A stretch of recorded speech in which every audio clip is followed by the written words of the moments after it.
যাদের উইন্ডোজ 10 অথবা উইন্ডোজ 11 এর হোম ইনস্টল করা আছে, এটা হচ্ছে অনেক ল্যাপটপে বাই ডিফল্ট কোম্পানি থেকে উইন্ডোজ 10 হোম ভার্সন ইনস্টল করে দেয়। আপনারা যদি উইন্ডোজ 10 প্রো ইনস্টল করতে চান তাহলে দেখবেন যে কি উইন্ডোজ 10 প্রো ইনস্টল করার বা আদার্স কোনো ভার্সন ইনস্টল করার তারা কোনো অপশন দিচ্ছে না, অটোমেটিকলি উইন্ডোজ ইনস্টল হচ্ছে, সেটা হচ্ছে উইন্ডোজ 10। এই প্রবলেমে যারা আছেন তাদের জন্য একটা স্ক্রিপ্ট আছে, এটা হচ্ছে ডট ব্যাট ফাইল।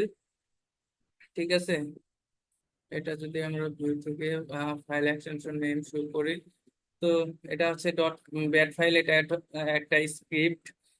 এটা ইনস্টল করার মাধ্যমে আমরা উইন্ডোজ 10, 11 বা উইন্ডোজ এর যে কোনো হোম ভার্সনে হাইপার ভি ইনস্টল করতে পারবো। এখন যদি আমি উইন্ডোজ ফিচারের মধ্যে যাই, এখানে হচ্ছে আমার হাইপার ভি অপশনটা শো করতেছে না। তো তারপর আমি এটা কি করব, রান এস অ্যাডমিনিস্ট্রেটরের মাউসের রাইট বাটনে ক্লিক করব। ক্লিক করার পর অনেকগুলো অপশন আসবে, এখান থেকে দেখবেন রান এস অ্যাডমিনিস্ট্রেটর। এটা অ্যাডমিনিস্ট্রেটর মোডে রান করার পর এখানে দেখবেন স্ক্রিপ্টে রান হবে। রান হওয়ার পর অটোমেটিক প্যাকেজ ইনস্টল হবে। ইনস্টল হওয়ার পর উইন্ডোজ ফিচারের যে অপশনটা আছে সেখান থেকে আমরা হাইপার ভি ইনস্টল করতে পারবো। এই জন্য আর কি আমরা কিছুক্ষণ অপেক্ষা করব। আর এই ব্যাট ফাইলটি আমি আপনাদের কে দিয়ে দিব, সবাই নেবেন।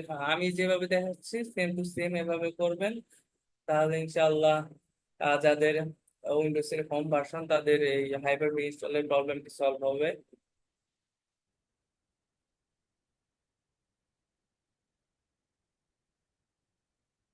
তো এখানে আমি আহ, আমার যে স্ক্রিপ্টটি রান করছিলাম সেটা হচ্ছে ফুললি রানিং হয়ে তার যে প্রসেস গুলা সেটা সে কমপ্লিট করে ফেলছে।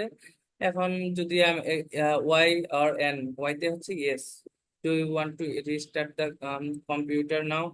আমি আমার কম্পিউটারটা এই মুহূর্তে রিস্টার্ট দিতে চাচ্ছি না, তো আপনারা দিয়ে দিবেন, কারণ আমি যদি এখন রিস্টার্ট করি তাহলে আমার স্ক্রিন রেকর্ডটি অফ হয়ে যাবে। আপনারা এখানে ওয়াই প্রেস করবেন, ওয়াই